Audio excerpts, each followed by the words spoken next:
Hello, this is my second video about creating dialogues in Unity games, and in this one I'm going to show how things work in my own game.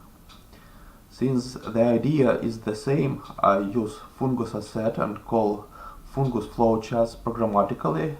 I believe it's a good idea to watch the first video first. In my game I use Opsive third-person controller to control the player character and the NPCs.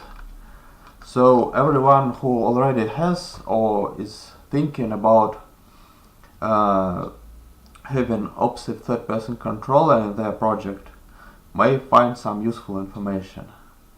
In fact, Opsive third-person controller makes things a lot easier for you. So let's introduce a bit of complexity.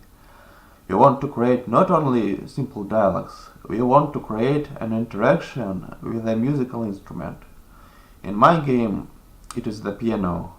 The player is able to choose a piece of music that is going to be played and then play it. It works almost like a simple dialogue, but there are important differences. There is an animation that accompanies the dialogue. In fact, there are two of them. One before you choose the musical piece and the other when you play it. The second difference is that playing can be stopped anytime, and once the musical piece is played to the end, the animation stops and the dialogue disappears. So the prerequisites for this video are fungus asset installed from asset store and also Opsive third-person controller 1. Now they have version 2. And I believe that things are working quite similar there, but I cannot guarantee it.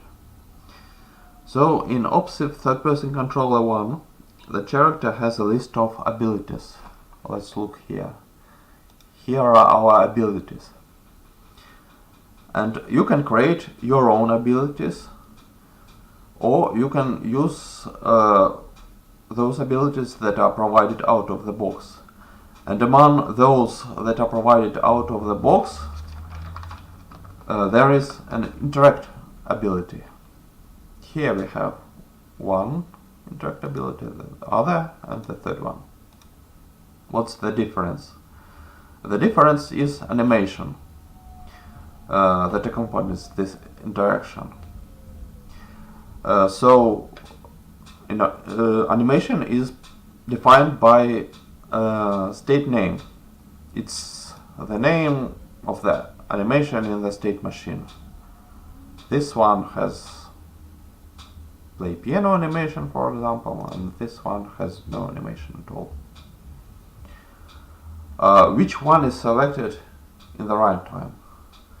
The interactability always goes in pair with a mono behavior that implements interactable interface. Let's look at it. So interactable interface has this method getInteractableID. It returns an integer, and if this integer matches interactability ID, here we have this interact ID, then this interactability is chosen and the corresponding animation is played. Other important methods are canInteract and interact. I think they are safe explaining their names. So in order to have a simple dialogue, I have decided to create an interactability with no special animation. This one. We just approach the target and we are able to start the dialogue immediately. Let's have a look at the corresponding class that implements interactable. It's dialog interactable that extends base interactable. Base interactable class contains methods that are common for all our interactables. And among those methods, there are onTriggerEnter and onTriggerExit methods. They are invoked when you approach or run away from your target. And when you approach, you see a caption that you are able to interact with your target. And when you run away, then this caption disappears. Also, here we have this getInteractableID method that I have just explained. And we have some methods that are related to position our player character if it is really required.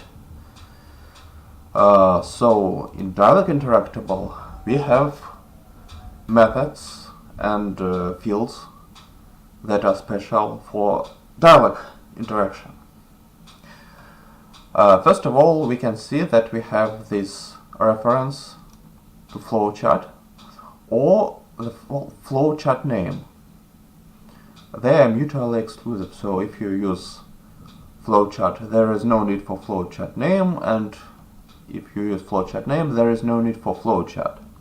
What's the point for having this flowchart name? As you remember, in the first video we had only a reference to flowchart.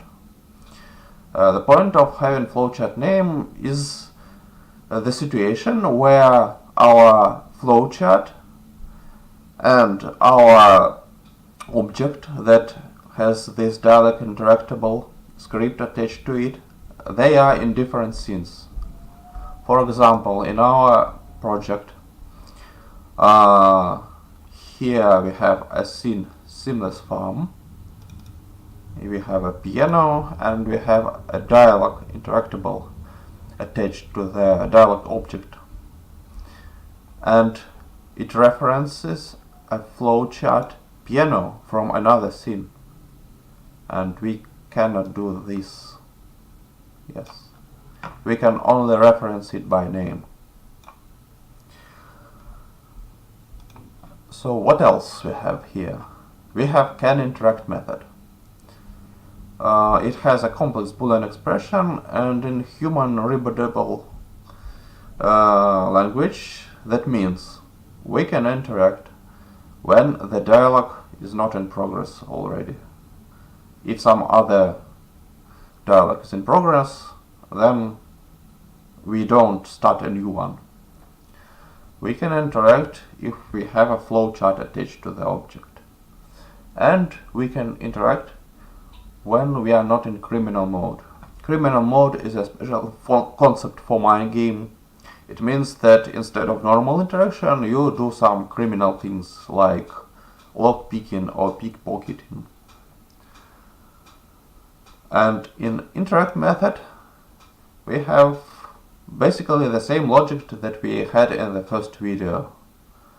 We set this Boolean variable in progress to true. That means that the dialog has already started and we are not going to invoke other dialogs. Then we execute start block from the flowchart programmatically. We have the same concept as in the first video, so each flowchart starts with a block name start and ends with a block name end. We have some logic for turning our NPC to our player character so they face each other. I will not explain this logic right now. I think it's far from being perfect at this time. And we subscribe to onBlock and signal. So when the flowchart ends, then we are able to start a new dialog. So here we set this in progress variable to false, stop the animation, and make the NPC follow his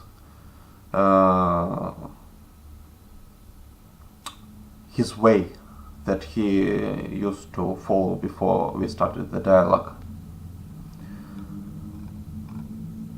Okay, let's have a look at the hierarchy tree. So we have a non-player character named father, a dialog object inside it, and a dialog interactable attached to it. The ID is 0, that means that we are going to invoke this interactability with no animation. Interaction layer player, so only the player can interact with this NPC. We don't care about interaction position, so this -1 means that we don't care.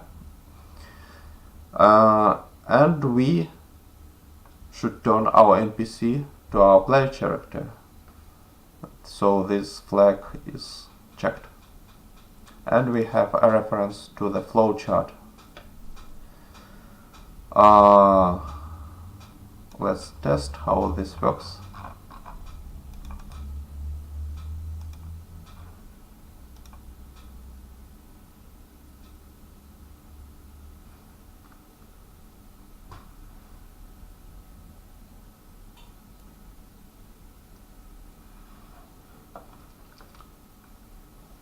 So here is our NPC, and when I approach it, I have this caption. That means that I'm able to interact now. And when I press F button, the interaction starts.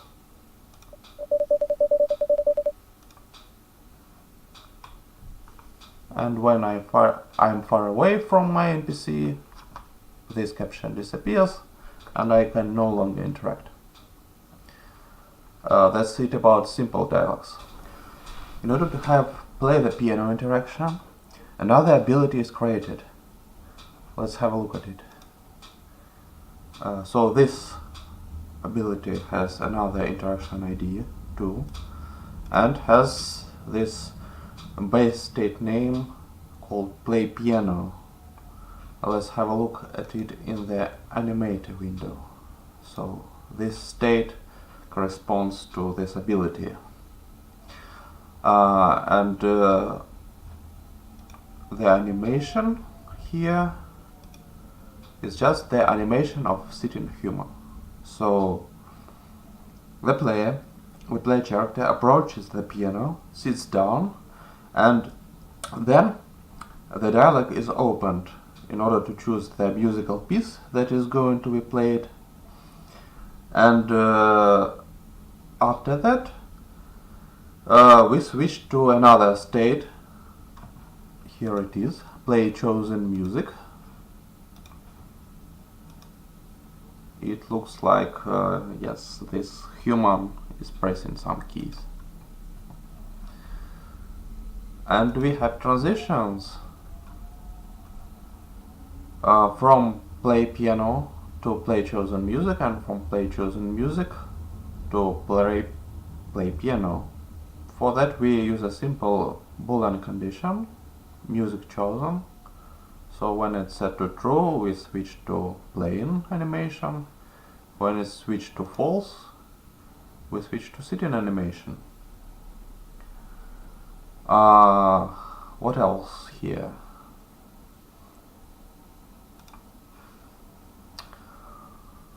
For this interaction, we need a special position. So we can't play the piano when we are not facing the piano and when we are not sitting on the stool. So in this dialog interactable, we have this target interactor offset. And this offset corresponds to some position just on this stool. Let's have a look at the flowchart.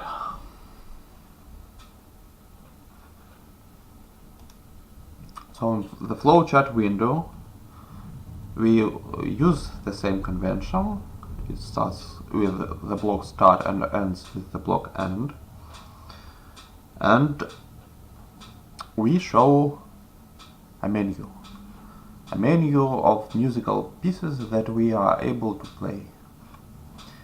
And when we select the musical piece that we are going to play, we switch to a different animation state. In Fungus there is a command for it. set anim bool.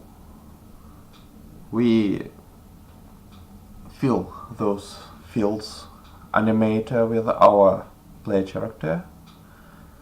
String val means the condition that we have here, this condition, and yes, the value is true. Then we invoke the say command, and the say command can be accompanied by a voiceover clip. So we fill this field with our music that is going to be played. And we set some boolean flags. So we fade this block when it's done. When the player stopped this block by pressing a key or pressing the mouse or by listening to the end, then this block disappears. So there is no wait for click flag. We don't wait. And we wait for the voiceover. So if the player does nothing, then we wait until the voiceover is done.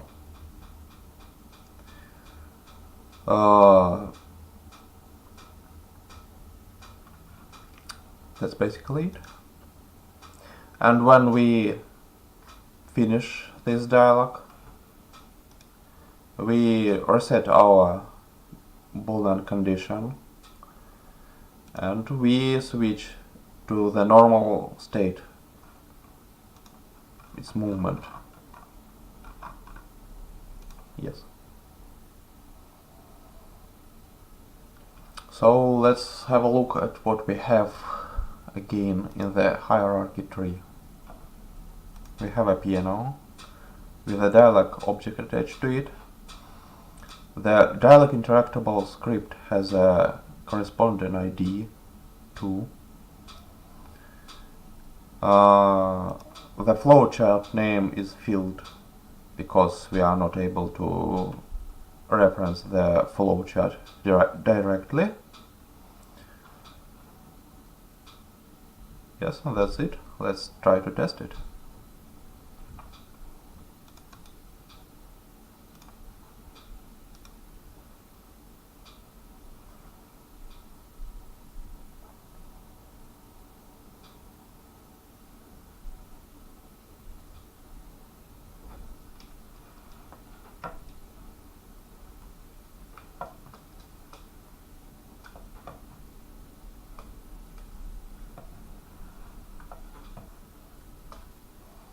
We approach the piano and have this caption that gives us a hint that we are able to interact.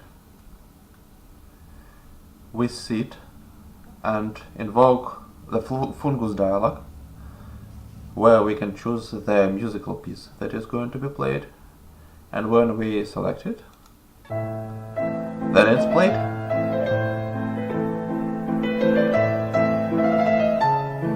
We can wait until the end, or we can stop it by clicking or by pressing the escape button. So let's stop it. Yes, the music has stopped. The animation is stopped. We can try it again.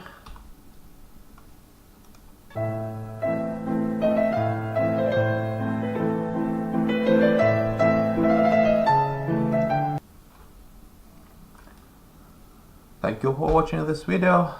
As always, the code, the source code, is in the GitHub and you can have a look at it. The link is provided in the description. Goodbye.